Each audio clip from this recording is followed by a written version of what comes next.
महिला भारतीय स्वतंत्रता सेनानी। कई महिला भारतीय स्वतंत्रता सेनानियों ने भारतीय स्वतंत्रता संग्राम में महत्वपूर्ण भूमिका निभाई, चाहे वह स्थानीय स्तर पर देश के लिए लड़कर हो या पुरुषों के साथ मिलकर। भारत की स्वतंत्रता में महिला स्वतंत्रता सेनानियों ने भी भाग लिया, जिनके बारे में आज हम बात करने वाले हैं। नंबर 1, रानी लक्ष्मीबाई। झांसी की रानी का जन्म मणिकर्णिका 19 नवंबर 1828 वाराणसी, भारत में हुआ था। इनके पिता का नाम मोरोपंत तांबे और माता का नाम भागीरथी सप्रे था।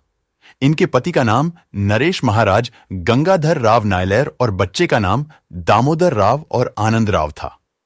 रानी जी ने बहुत बहादुरी से युद्ध में अपना परिचय दिया था। रानी लक्ष्मीबाई ने अपने दत्तक पुत्र को पीठ पर कसकर बांधकर अंग्रेजों से युद्ध किया था। नंबर 2, बेगम हजरत महल। अंग्रेजों को देश से भगाने में बेगम हजरत महल ने अहम भूमिका निभाई थी, जिनका जन्म अवध प्रांत के फैजाबाद जिले में सन 1820 में हुआ था। उनके बचपन का नाम मुहम्मदी खातून था। बेगम हजरत महल के बचपन का नाम मुहम्मदी खातून था। वह नवाब वाजिद अली शाह के अनुबंध के तहत पत्नियों में से एक थी। स्वतंत्रता संघर्ष में उनका सबसे बड़ा योगदान हिंदुओं और मुसलमानों को अंग्रेजों से लड़ने के लिए एक बल के रूप में एकजुट करना था। यहां तक कि उन्होंने महिलाओं को अपने घरों से बाहर निकलने और स्वतंत्रता के संघर्ष में शामिल होने के लिए प्रोत्साहित करने और प्रेरित करने में महत्वपूर्ण भूमिका निभाई। उनका मानना था कि महिलाएं दुनिया में कुछ भी कर सकती हैं, किसी भी लड़ाई को लड़ सकती हैं और विजेता के रूप में सामने आ सकती हैं। नंबर 3, सरोजिनी नायडू। निश्चित रूप से सरोजिनी नायडू आज की महिलाओं के लिए एक रोल मॉडल हैं। जिस जमाने में महिलाओं को घर से बाहर निकलने तक की आजादी नहीं थी, सरोजिनी नायडू घर से बाहर देश को आजाद करने के लक्ष्य के साथ दिन रात महिलाओं को जागरूक कर रही थीं।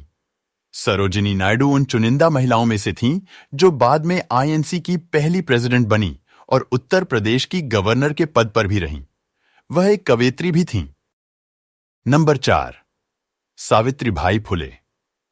महिलाओं को शिक्षित करने के महत्व को उन्होंने जन जन में फैलाने का जिम्मा उठाया था। उन्होंने ही कहा था कि अगर आप किसी लड़के को शिक्षित करते हैं तो आप अकेले एक शख्स को शिक्षित कर रहे हैं, लेकिन अगर आप एक लड़की को शिक्षा देते हैं तो पूरे परिवार को शिक्षित कर रहे हैं।